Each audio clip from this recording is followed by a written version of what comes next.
की। दिशा सर, बहुत शुक्रिया आपका समय देने के लिए। स्वागत है। आप साल खत्म होते होते उसके पहले एक बार आपसे मुलाकात हो जाए, और देखिए होगी मुलाकात। सर, मार्केट आपको अब 2026 में कैसा लग रहा है? 2025 में तो हमने काफी बड़ी रिलेटिव अंडर परफॉर्मेंस देखी। अगर हम डॉलर टर्म्स में बात करें तो 1993 के बाद सबसे खराब ये साल रहा है। 2026 से कुछ उम्मीदें करके चलें, या फिर इसी 2025 के तर्ज पर ही रिटर्न हम देखेंगे 2026 में भी?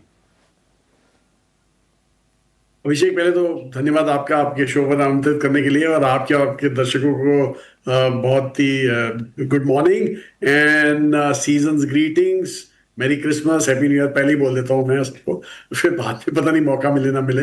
पर एनीवे, आपको भी एक्चुअली आपने जो सवाल पूछा कि धन्यवाद। आपने जो सवाल पूछा 2026 का, तो एक्चुअली हमें ऐसे लगता है कि जो 25 जो था 2025 बहुत ही एक ट्राइंग सा ईयर था।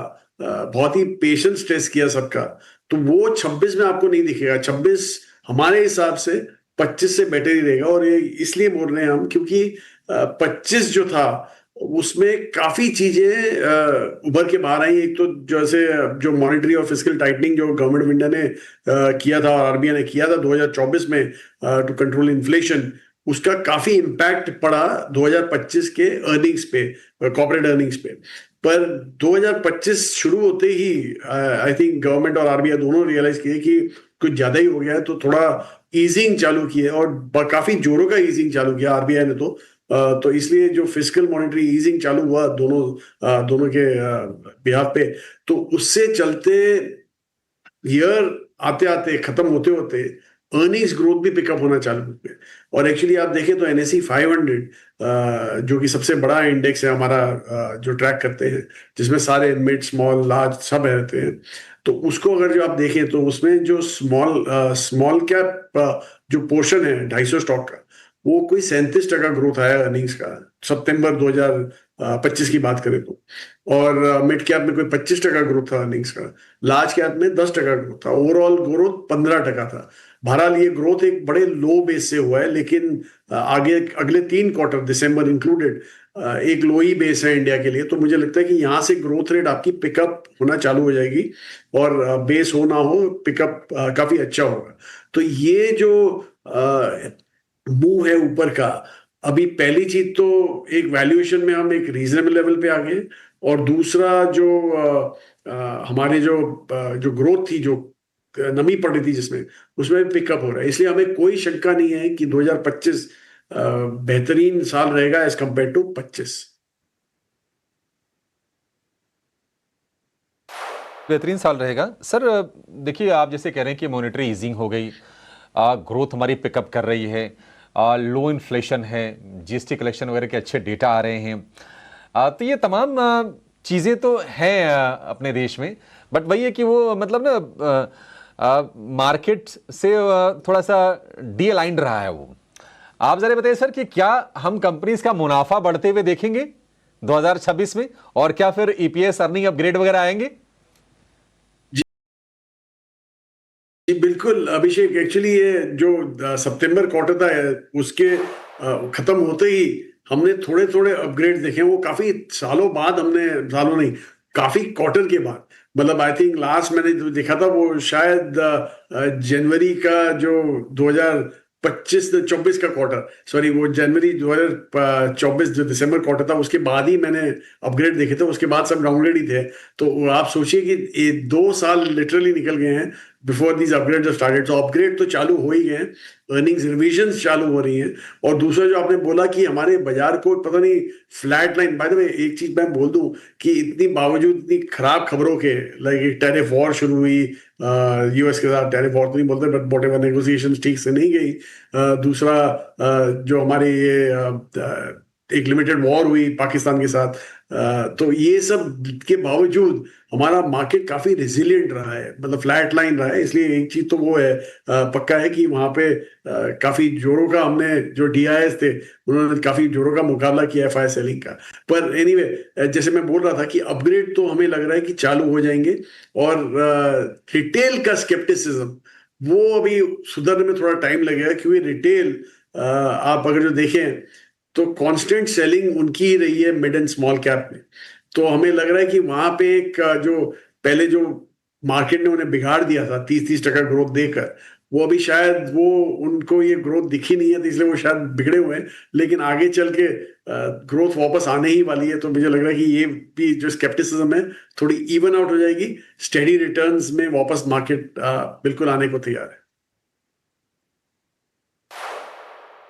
बिल्कुल स्टडी रिटर्न आएंगे। और बिल्कुल सही कहा आपने सर कि हमारे जो घरेलू फंड्स हैं, मैं आपका भी शुक्रिया अदा करना चाहूँगा, आपका भी तो फंड है ही, कि आप लोगों ने अच्छे से सपोर्ट किया मार्केट को। और जुलाई जो 2023 के बाद लगातार हमने देखा है कि कैश सेगमेंट में ग्रीन हरा निशानी दिखा है, बाइंग लगातार हो रही है। सर एक और प्रश्न है, अब ये बाजार के लिए एक ओवरहैंग तो है कि ये अमेरिका के साथ हमारी ट्रेड डील कब होगी, और हमने देखा भी है कि जहां भी ग्लोबल लिंकेजेस हैं एक्सेप्ट मेटल, वहां पर थोड़ा सा पेन या फिर थोड़ी सी अस्थिरता दिखाई दी है। तो क्या यह बेहतर होगा कि हम डोमेस्टिक सिक्लिकल की तरफ फोकस करें 2026 में, और जो ग्लोबल एक्सपोजर जिनका है उनसे थोड़ा सा किनारा करके रखें? जी बिल्कुल, एक्चुअली हमें तो यही लग रहा है कि जो डोमेस्टिक ग्रोथ स्टोरीज हैं उसी को आपको देखना पड़ेगा। ग्लोबल स्टोरी थोड़ा बैकफुट पे ही काम करेंगी, क्योंकि एक्चुअली डोमेस्टिक जो हमारी कंजम्पशन ग्रोथ है वो सब कुछ ऑफसेट कर देगी इन टर्म्स ऑफ जो हम मिस आउट कर रहे हैं ऑन ग्लोबल स्केल। क्योंकि एक्चुअली हमें नहीं लगता कि ऑन अ ग्लोबल स्केल हम एक बड़ा जो मार्केट है चाइना, जो जो सबसे सस्ता प्रोडक्ट निकालते हैं बाजार में, उनसे compete नहीं कर सकेंगे। चाइना +1 भारत थोड़ा काम कर जाएगा, लेकिन बियॉन्ड दैट मुझे लगता नहीं कि हम इतना जोरों का पुश कर सकेंगे। लेकिन जो डोमेस्टिक स्टोरीज हैं, जैसे हमारी टूरिज्म की स्टोरी हो गई, हमारी हॉस्पिटैलिटी की हो गई, हेल्थ केयर की हो गई, या तो BFSI कंजम्पशन रिलेटेड BFSI, या तो कंजम्पशन स्टोरीज, आई थिंक यहाँ पे ज्यादा आपको फोकस करना पड़ेगा, बिकॉज यही है जो हमारे GDP को खींच लेगा। और इसकी जरूरत भी है, क्योंकि आपको एम्प्लॉयमेंट देना है। काफी हमारे जनरेशन Z अभी एक वर्किंग एज में आ गए हैं, और उसके चलते उनको जॉब्स वगैरह चाहिए होंगी। तो इसके लिए I think domestic stories are the ones जहां पे आपको ध्यान देना चाहिए। ये कंजम्पशन जो आपने कहा कि कंजम्पशन पर फोकस कीजिए, तो कंजम्पशन में सर क्या करें, क्योंकि इतना बड़ा ब्रॉड है ना कि चूज करना बड़ा मुश्किल हो जाता है। अब FMCG में पैसे बने नहीं हैं, QSR वाले रेस्टोरेंट स्टॉक्स हैं, वो तो हम देख रहे हैं कि 52 वीक लो पे आ गए हैं, लगातार पिटाई हो रही है। तो आपके हिसाब से 2-3 की जो सिल्वर लाइनिंग है कंजम्पशन में, सर उसके बारे में बता दीजिए आप।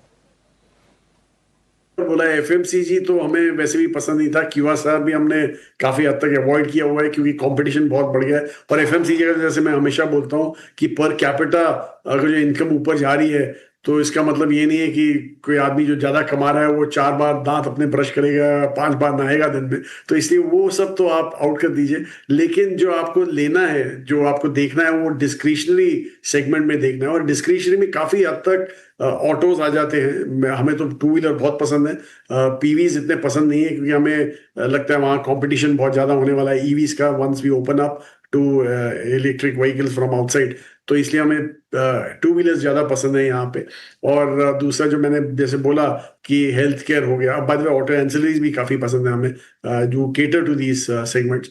और हेल्थ केयर, फिर हॉस्पिटैलिटी, टूरिज्म, ये सारे जो सेगमेंट्स हैं आई थिंक काफी हद तक अच्छा करेंगे। इंश्योरेंस अच्छा करेगा, क्योंकि जैसे मैंने बोला पर कैपिटा बढ़ने से ये सब भी चलता है। और जो आखिरी चीज है जो सबसे मैं ज्यादा पसंद है, वो है न्यू एज टेक, जो हमारी प्लेटफॉर्म कंपनीज हैं, जो कंजम्पशन स्पेस में है, फिनटेक में है, फिर फार्मा में भी है और कार में भी है। तो आप देखिए, अब ऑटोज में है सारी। तो आप देखिए कि ये सारी जो कंपनियां हैं वो बेहतर बहुत ही करेंगी, क्योंकि एक्सपोनेंशियल ग्रोथ है यहाँ पे। बहरहाल वैल्यूएशन भी एक्सपोनेंशियल है, पर उनको सपोर्ट करने के लिए ग्रोथ भी एक्सपोनेंशियल है। तो ये करते रहेंगे अच्छा। और BFSI, जैसे हमने पहले बोला है, कंज्यूमर फेसिंग BFSI, तो हमें